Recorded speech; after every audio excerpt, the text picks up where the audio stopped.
मेरे सभी सम्मानित मदरसा आधुनिकरण शिक्षक साथियों को मेरा नमस्कार। मैं पंकज मिश्रा, मदरसा आधुनिक शिक्षक। दोस्तों, जैसा कि आप जानते हैं कि मदरसा आधुनिकरण शिक्षकों की समस्या इस समय काफ़ी गंभीर विषय बना हुआ है।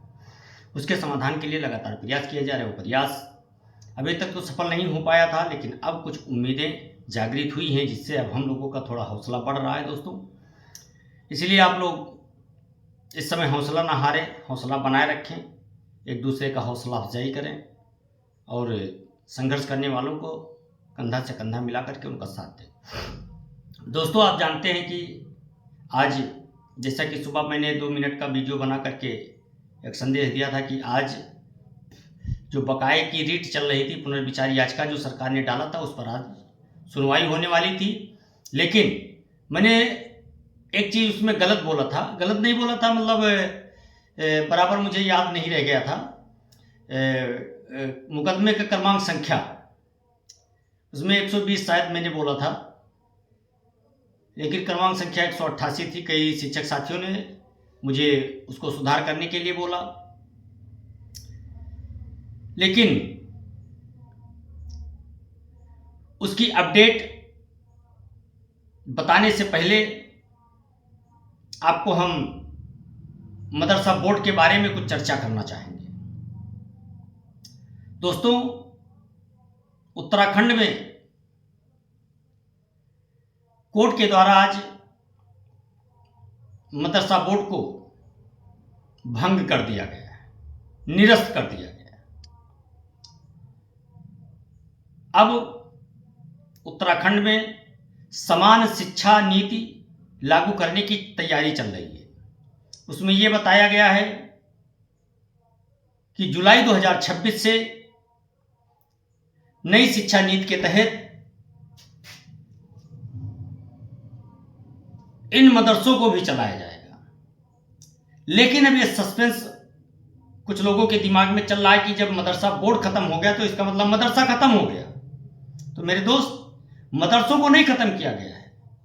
जो बोर्ड के द्वारा मदरसा संचालित किया जा रहा था, उस बोर्ड को खत्म कर दिया गया है और उस मदरसे को हाईटेक बनाने का कार्य किया जाएगा, यह उसमें दर्शाया गया है। अब इस पर कुछ लोग भ्रांतियां फैलाने का प्रयास करेंगे कि जब बोर्ड ही खत्म हो गया तो मदरसा कहां रह गया, वो भी खत्म हो गया। लेकिन मैं आपको बताना चाहता हूं कि वो बिल्डिंग भी रहेगी, वो बच्चे भी रहेंगे और उसमें पढ़ाने वाले शिक्षकों को भी सरकार उसी में समायोजित करेगी। दोस्तों, मुझे अब आशंका ये होने लगी है कि यही चीज आपके उत्तर प्रदेश में उसकी पुनरावृत्ति न कर दी जाए तो कोई अतिशयोक्ति नहीं होगा। मुझे लगता है कि जो ये उत्तराखंड का आज मामला आया है, ये उत्तर प्रदेश में भी हो सकता है। इसमें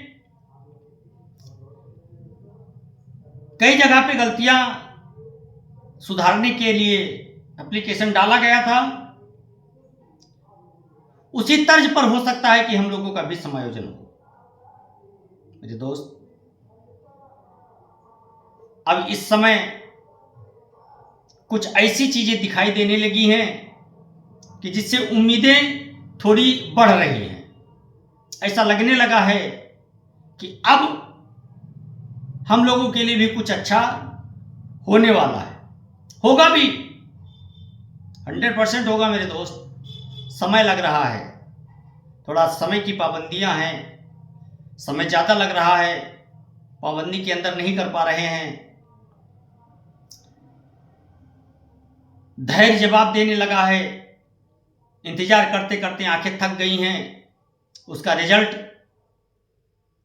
शून्य आया है। अब 0 से 0.1 में परिवर्तित होता दिखाई देना शुरू हुआ है।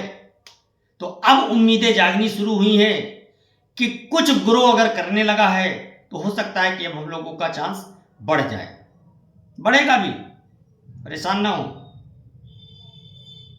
क्योंकि हम लोगों ने जो सरकार के सामने मांग रखी है उस मांग को सरकार एकदम आंख मूंद करके खारिज नहीं कर सकती है मेरे भाई। वही मांग हम लोगों की कोर्ट में भी है, वही मांग हम लोगों की सरकार के प्रति भी है।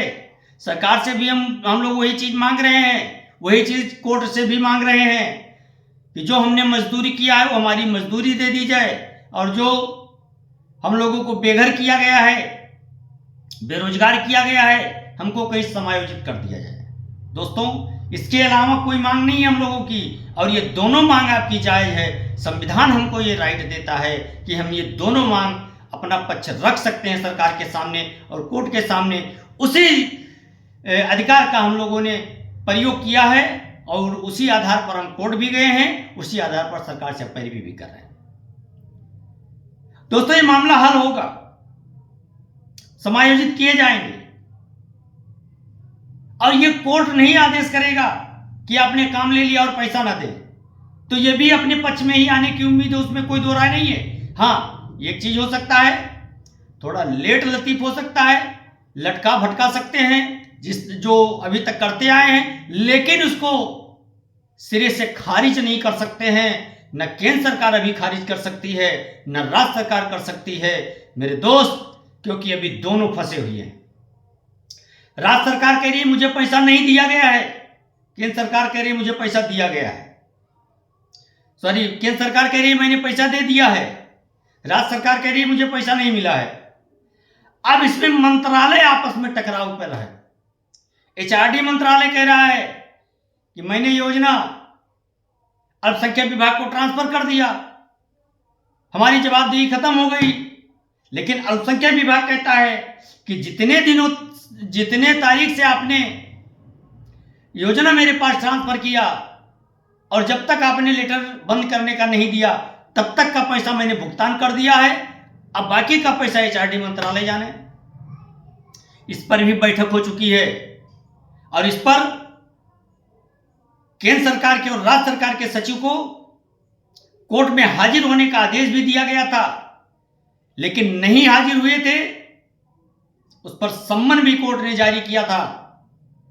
इन सब बिंदुओं पर बहस होगी मेरे दोस्त। इतना आसानी से यह पैसा आपका डूबने वाला नहीं है, समय लग रहा है, और कोई छोटा मोटा मुकदमा आप नहीं लड़ रहे हैं। यह जिंदगी का सवाल है इस मुकदमे में, और इसकी पैरवी अगर ढंग से होती तो अब तक ये फाइनल हो गया होता, कोई बहुत बड़ा इशू नहीं आया था इसमें। लेकिन पैसों के लालच में पैरोकार महोदय दूसरे रीट के मंथन में लग गए। एक रीट पड़ी थी उसको भूल गए, दूसरे रीट के इंतजाम में लग गए, इसलिए मामला लटकता चला गया और अभी भी लटकता आया है और अभी भी लटका हुआ है। और मेरे दोस्त, जो संख्या दिखाई दे रही थी उस संख्या के हिसाब से अगर देखा जाए तो मुझे नहीं लगता है कि आज भी इस रिट का कोई फैसला हुआ होगा, क्योंकि अभी इसकी अपडेट नहीं आई है, न कंप्यूटर पे आया है, न लिखित में कोई आया है।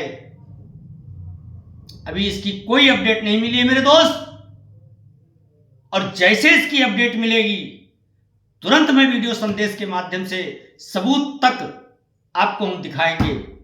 मेरे दोस्त, चिंता ना करें। चिंता है चिता के समान नर को निर्जीव बनाती है,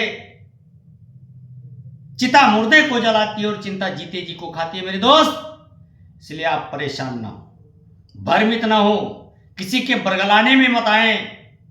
आपका दोनों काम होगा, समायोजन भी होगा और बकाया भी मिलेगा। थोड़ा समय लगेगा, समय का इंतजार करिए। कुछ शिक्षक साथी हमारे कहते हैं कितना समय दिया जाए, तो मेरे दोस्त आप जानते हैं कि एक मुकदमा अगर किसी के खिलाफ लिख गया होता है तो उस मुकदमे को खारिज कराने में पूरी उम्र बीत जाती है। तो ये मुकदमा है, हाईकोर्ट का मुकदमा है, पैरोकार लचर है, पैरोकारी नहीं करना चाहता है, वो केवल धक्का लगाने से अपने आप को जीवित करने के लिए पैरोकारी किसी तरह से कर रहे हैं। वरना ये मैटर अब तक सॉल्व हो गया होता मेरे भाई। लेकिन चिंता ना करें, सब होगा। ऊपर वाला हम लोगों के साथ इतना बड़ा अन्याय नहीं होने देगा मेरे भाई। आपके धैर्य की परीक्षा हो रही है, सरकार को करना पड़ेगा, इतना ध्यान रखना। सरकार अपने दायित्वों से भाग नहीं सकती है, उसका नाम चेंज कर सकती है, लेकिन संस्था नहीं खत्म कर सकती है मेरे भाई। इसलिए आप चिंता ना करें, सही समय आने दीजिए, सही समय का इंतजार है और वो समय आने वाला है। आप बिल्कुल चिंता ना करें, अच्छी खबर आपको सुनने को बहुत जल्द मिलेगी। नियमावली भी तैयार है, आपका पूरा प्रोफार्मा भी तैयार है। जब आएगा, जैसे कहावत है देहात में कि जब ऊपर वाला देता है तो छप्पड़ फाड़ के देता है, ऐसे आपको मिलने वाला है मेरे भाई। मिलेगा भी, चिंता जिन करा। हमारा का तो दूर से लौकत आनी, लौकत है, हमका देखात है कि अच्छा दिन रउआ का मिलल वाले बानी, जाना भैया। हाँ, तो परेशान ना हुई, हमका आज्ञा दे। नमस्कार, जय हिंद, जय भारत, भारत माता की जय।